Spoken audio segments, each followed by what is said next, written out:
네, 안녕하세요. 원가관리사 2급 네 번째 강의를 지금부터 시작하겠습니다.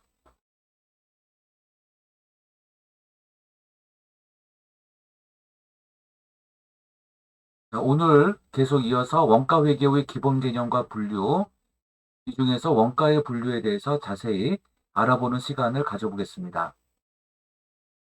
제1부 원가회계, 원가회계의 기본 개념과 분류, 계속 이어서 설명드리겠습니다.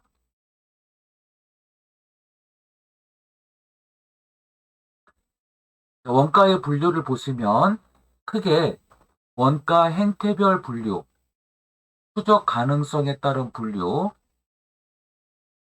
제조 활동에 따른 분류, 수익과 비용의 대응에 따른 분류, 의사결정에 따른 분류, 자산과 비용에 따른 분류, 통제 가능에 따른 분류, 시점에 따른 분류로 있는데요. 행태별 분류는 변동원가와 고정원가가 있습니다. 변동원가는 조업도에 따라 움직이는 원가예요. 그런데 고정원가는 조업도와 무관하게 항상 고정적인 원가입니다. 그래서 행태별 분류라고 한다면 조업도에 따른 움직이는 원가냐, 조업도와 무관하게 항상 고정적인 원가냐, 이렇게 구분해서 보시면 됩니다. 그 다음에 추적 가능성에 따른 분류인데요. 특정 제품으로의 추적이 가능하면 직접 원가, 특정 제품으로의 추적이 불가능한 원가는 간접 원가가 됩니다. 공통 원가라고 하기도 하고요. 그 다음에 제조 활동에 따른 분류로 직접 재료 원가, 직접 노무 원가, 제조 간접 원가가 있습니다. 원가의 3요소라고도 하죠. 그리고 직접 재료 원가와 직접 노무 원가는 기초 원가이면서 기본 원가에 해당이 된다고 하였죠. 그 다음에 제조 간접 원가는 직접 노무 원가와 제조 간접 원가를 묶어서 가공, 전환 원가라고 합니다. 여기서 컨버전, 즉 전환이라는 말은 제품 생산에 전환되었다, 이런 뜻으로 쓰입니다. 그 다음에 수익 비용 대응에 따른 분류로 제품 매출액에 직접 대응하는 매출 원가가 있죠. 그 다음에 의사결정에 따른 분류로는 매몰 원가, 회피 가능 원가, 회피 불능 원가, 기회 원가 등이 있습니다. 특히 매몰 원가는 과거에 이미 매몰되어서 없어진 원가예요. 반면에 둘 이상의 선택 가능한 사안에서 어느 한 가지를 선택함에 따라 다른 대안이 포기되어지고, 다른 대안이 포기되어질 때 그 대안에서 얻을 수 있었던 수익을 기회비용, 기회원가라고 합니다. 매몰 원가는 과거의 원가니까 이미 장부에 기록이 되었어요. 그런데 기회원가는 선택을 해야 됩니다. 그래서 A안과 B안이 있을 때 A안에서 얻을 수 있었던 수익이 100만 원이고 B안에서 얻을 수 있었던 수익이 200만 원이라고 한다면 B를 선택하게 되겠죠? A는 선택해서 배제됩니다. 그럼 이 100만 원만큼은 기회비용으로 그냥 버리는 거죠. 그러므로 기회비용으로 버려지는 것은 장부에 기록하면 안 되죠. 장부 기록을 할 수가 없어요. 매몰 원가만이 장부 기록이 가능한 거죠. 그 다음에 회피 가능 원가와 회피 불능 원가가 있는데요. 회피, 즉 이 원가를 쓰지 않고 다른 원가로 대체 가능하다면 회피 가능 원가가 됩니다. 즉 A 제로와 B제로가 있는데 B제로가 가성비 면에서 즉 가격 대비 성능이 우수하다라고 하면 B제로를 선택하겠죠. 자, 그러면은 A제로를 선택하지 않을 수가 있어요. 가성비가 떨어지니까요. 뭐에 대해서요? B에 비해서요. 가성비가 떨어져요. 그러면 B제로를 선택할 수 있죠.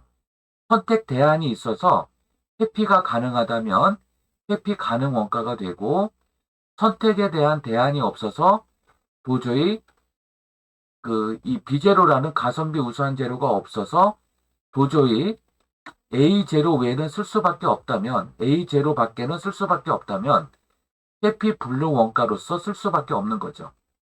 그래서 회피 가능하냐 회피 불능하냐로 또 구분할 수가 있습니다.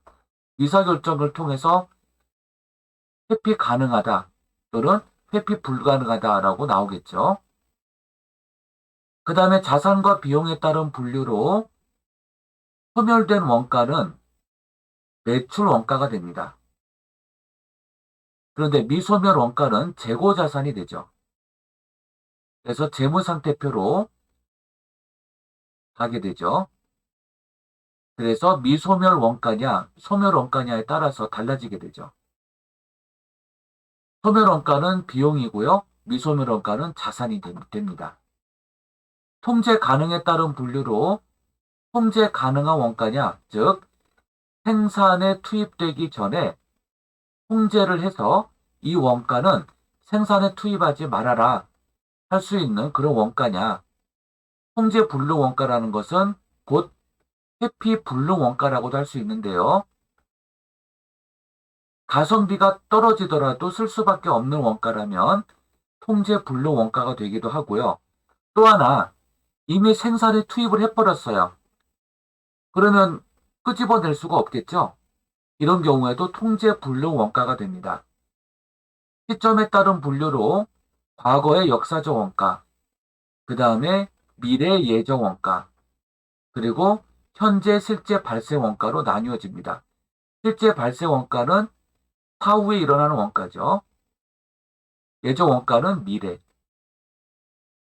역사적 원가는 과거가 됩니다.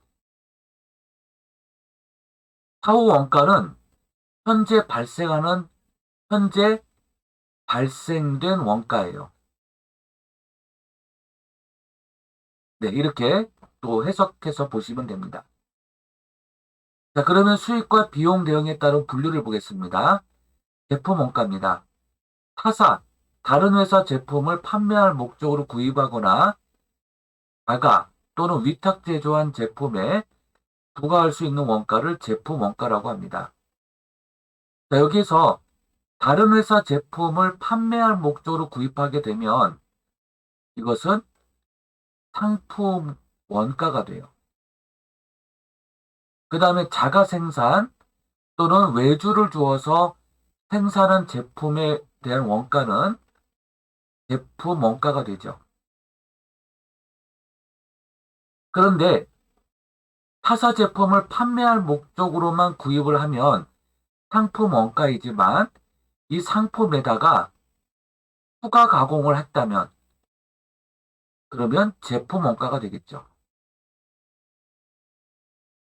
제품 원가는 판매 시점까지 비용화가 이연되기 때문에 즉 판매 시점까지 즉 판매 전까지는 제품에 투입된 원가는 비용화가 아직 되기 전이에요.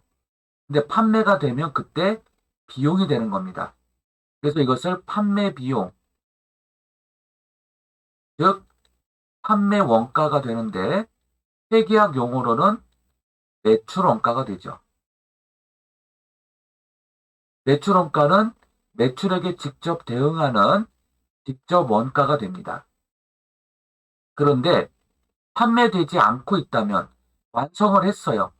제품은 완성된 것이죠. 완성된 제품 원가는 판매 전까지는 재고 원가입니다. 제품이라는 재고 원가가 되죠.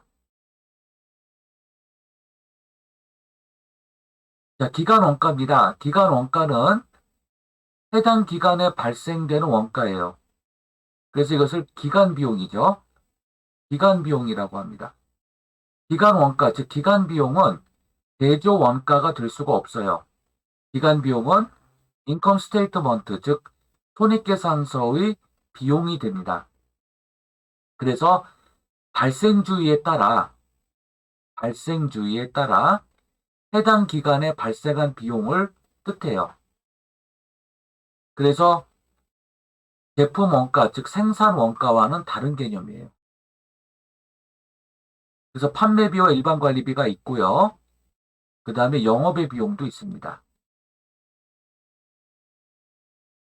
판매비와 일반 관리비, 영업의 비용 등이 모두 기간 비용입니다. 의사결정과의 관련성에 따른 분류를 보겠습니다. 관련 원가와 매몰 원가입니다. 의사결정에 반드시 필요한 정보를 제공하는 원가를 관련 원가라고 하고요. 과거에 이미 발생한 원가로서 현재 의사결정에 전혀 도움을 주지 않는 원가를 비관련 원가라고 하고 이것을 매몰 원가라고 합니다. 그 다음에 회피 가능 원가와 회피 불능 원가가 설명드렸던 내용이고요. 기회 원가도 아까 설명드렸던 내용입니다. 자, 미소멸 원가와 소멸 원가. 미소멸 원가는 과거의 거래로부터 발생하여 앞으로 다가올 미래에 경제적 효익을 제공할 수 있는 가능성이 있는 가능성 100%라고 봐야 되겠죠?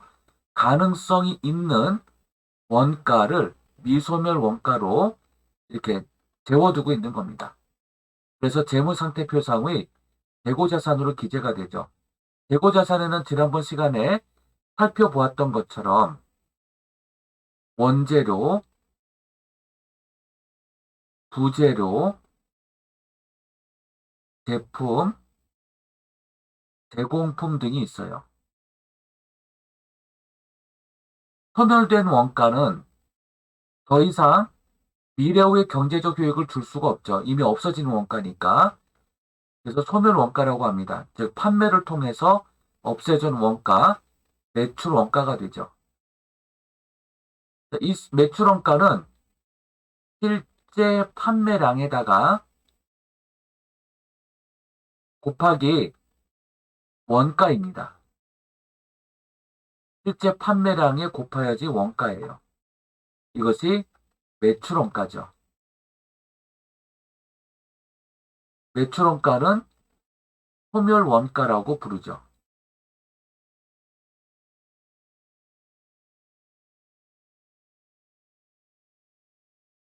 그 다음에 통제 가능 원가와 통제 불능 원가. 아까 설명드렸던 내용이고요. 읽어보시면 되겠고요. 역사적 원가. 과거에 취득한 원가예요. 그래서 역사적 원가라고 합니다. 예정 원가는 제품을 생산하기 전에 미리 예상하는 원가죠. 과거 원가를 기준으로 앞으로 이 제품을 생산할 때 이 정도의 원가가 투입된다라고 가정해보는 원가예요. 자, 원가 개념의 요약을 보겠습니다. 자, 그동안 설명했던 것을 요약한 거예요.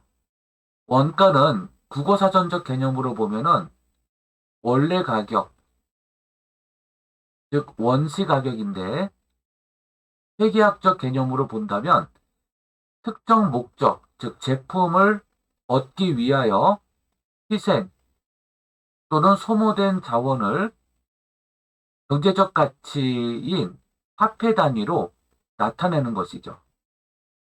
비용은 수익 창출에 기여한 원가를 비용이라고 합니다.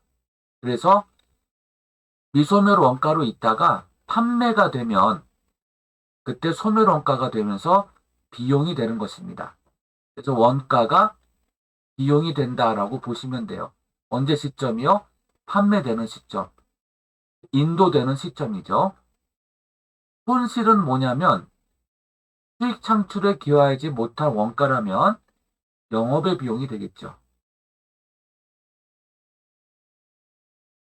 대표적인 예로 재고자산 감모 손실이 있었어요.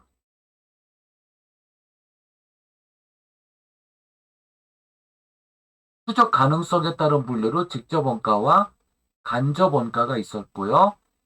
조업도 행태에 따른 분류로 변동 원가와 고정 원가가 있었고요. 제조활동 관련성으로 제조 원가와 기간 비용인 비제조 원가가 있었죠. 기간 비용이라고 보시면 됩니다.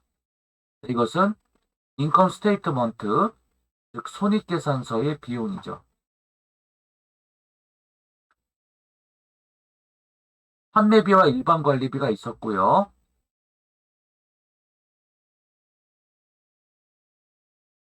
그리고 영업의 비용이 있었습니다. 자산화 가능성으로 재고 가능 원가와 기간 비용이 있었죠. 통제 가능성으로 통제 가능 원가와 통제 불능 원가, 의사결정 관련성으로 관련 원가와 비관련 원가. 관련 원가는 기회 원가라고 하고요. 비관련 원가는 매몰 원가라고 부르죠. 매몰 원가입니다. 그 다음에 측정 단위로 특정 원가 대상에서 발생한 모든 원가의 합계를 총원가라고 하고요. 총원가를 생산 수량 또는 조업도 단위로 나눈 원가를 단위당 원가라고 부르고요. 기타 이제 반복되는 것이죠. 매몰 원가와 기회 원가가 있습니다. 그래서 매몰 원가는 비관련 원가, 기회 원가는 관련 원가라고 부르죠.